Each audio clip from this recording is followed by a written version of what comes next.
There's nothing new about me teaching a triplet fill here on YouTube, but there is something different about this lesson. I mean, yes, I'm gonna teach you what I consider to be one of the coolest triplet licks of all time, but I'm also gonna introduce you to a missing part of the equation that I honestly never hear other teachers talk about. So, with Buddy's permission, let's jump on the kit. Now, before I break down the fill, just listen one more time and see if you can figure out what it is, because I promise it is insanely simple.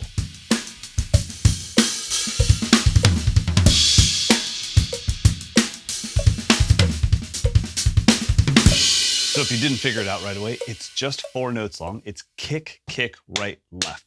That's the whole thing. Now there's definitely a dynamic shape to it. I'm not playing kick, kick, right, left, kick, kick, right, left, 1 and 2 and 3 and 4 and but that is the pattern. But I'm going kick, kick, right, left, kick, kick, right, left, kick, kick, right, left. So 1 and 2 and 3 and 4 and just that little care and attention to detail of the dynamics, that's what gives it its feel. The other thing that makes it cool is the fact that it's a group of 4 and we're playing it in triplets. So there's a little bit of a polyrhythmic vibe to it. But where I place the accents, that kind of straightens it out just a little bit. So let's try it nice and slow, 50 beats per minute as 16th note triplets.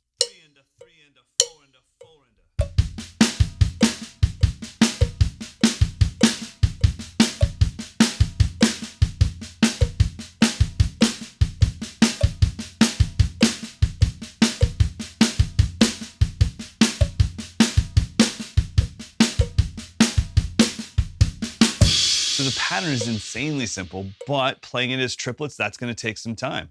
You know, you're used to 1, 2, 3, 1, 2, 3, 1, 2, 3, 1, 2, 3. So to go 1, 2, 3, 4, 1, 2, 3, 4, 1, 2, 3, 4, 1, 2, 3, 4, 1, 2, 3, 4, 1, 2, 3, 4. You're gonna have to work on that. Now, as far as orchestration, that's where your personal art shows up because you might like a specific orchestration more than another one. So even though we all have access to kick, kick, right, left, where you put that on the kit and how you give that information to the audience, that's what makes it unique to you. So I'll just move it around the kit a little bit so you can hear it.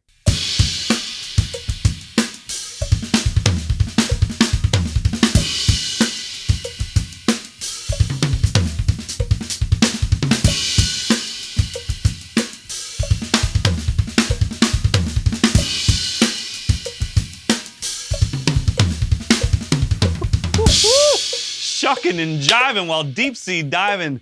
That is a fun fill to play. Now, I told you in the very beginning that there was a special element to this that I don't think most people talk about, and that is, what groove environment are you gonna play this fill in? It doesn't work in every environment.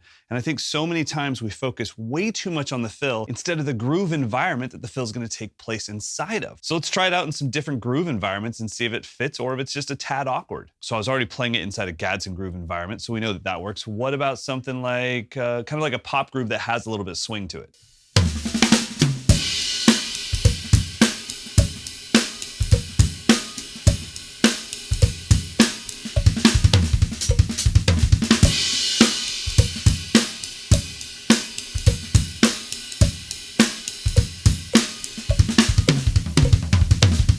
Yeah, that works great. What about something a little more world groove-ish, like a bossa nova?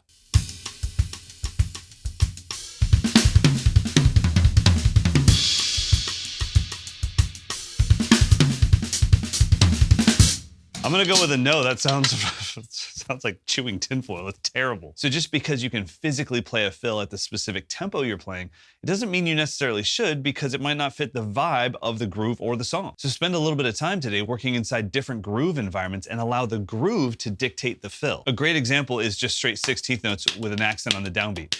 I don't really do this a lot in my personal drumming, but if I was playing like a pop punk groove of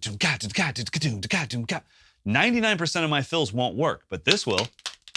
So that's back on the table. So as cool as I think kick, kick, right, left as triplets actually is, that's not the lesson. The lesson is to allow the groove to dictate the fill. So I hope you got something out of this. If you like fills like this, head on over to Mike'sLessons.com. I have tons more. Sign up for a free week.